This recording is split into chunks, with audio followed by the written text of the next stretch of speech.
Si la peinture reste au cœur de son œuvre jusqu'à la fin de sa vie, Henri Matisse s'intéressera à tous les types de supports pour exprimer sa créativité. Et en premier lieu, la sculpture. Bronze, plâtre ou terre crue, petit ou grand format, ses thèmes de prédilection sont les corps et surtout les visages de ses proches, sa femme, ses enfants ou ses modèles favoris. Il s'inspire aussi des grands maîtres d'alors, au premier rang desquels Auguste Rodin. Mais déjà, il cherche à épurer les lignes sans volonté de reproduire la réalité. Lui, ce qui l'intéresse, c'est plutôt la ligne qui voyage. Par exemple, ici, sur ce modèle, on voit que la ligne qui est importante, c'est la serpentine qui s'en va de l'arrière à l'avant et fait voyager le regard alors de l'avant à l'arrière, de l'arrière à l'avant.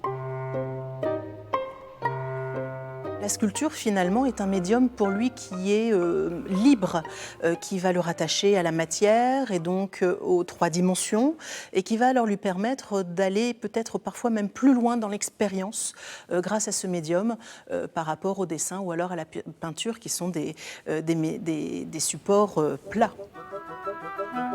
Matisse dira même que sculpter le repose de la peinture.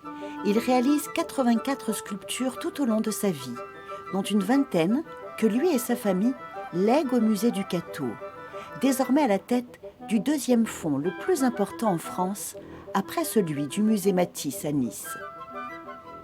Non seulement Henri Matisse en donne en 1952 à sa ville natale, et la famille ensuite contribue à cette démarche de don en nous offrant alors des sculptures qui permettent de compléter la collection.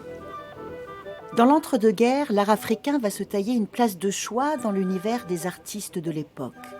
Matisse collectionne des masques et des statuettes. Une collection à laquelle il tient beaucoup et qui va l'influencer durablement. On a eu la chance d'avoir acquis cet objet qui fait partie de la collection personnelle de Matisse, qui est un masque de la République démocratique du Congo, Muyumbo, la région du Pendé, et qui est un masque en fait qui indique l'influence importante de l'inspiration de l'art africain dans l'œuvre du grand maître. Il va regarder la forme, la géométrie, la simplification du trait, qui vont lui servir pour renouveler en fait le portrait de la femme dans son œuvre. Matisse est sollicité aussi pour illustrer des livres d'art comme la très célèbre série Jazz. Une vingtaine de planches qui auront nécessité plusieurs années de travail pour lui et l'imprimeur. Car le peintre veut que les couleurs originelles ne soient pas dégradées, trahies par l'impression. C'est un livre d'artiste qui, pour Henri Matisse, sera un livre d'images. C'est quelque chose qui est avant tout tourné vers l'illustration, avec des images qui vont lui rappeler l'enfance, avec le thème du cirque, qui vont lui rappeler son voyage à Tahiti, puisque l'on a quelques planches avec les algues et les coraux dans le lagon. En fait, c'est un livre fabuleux de couleurs.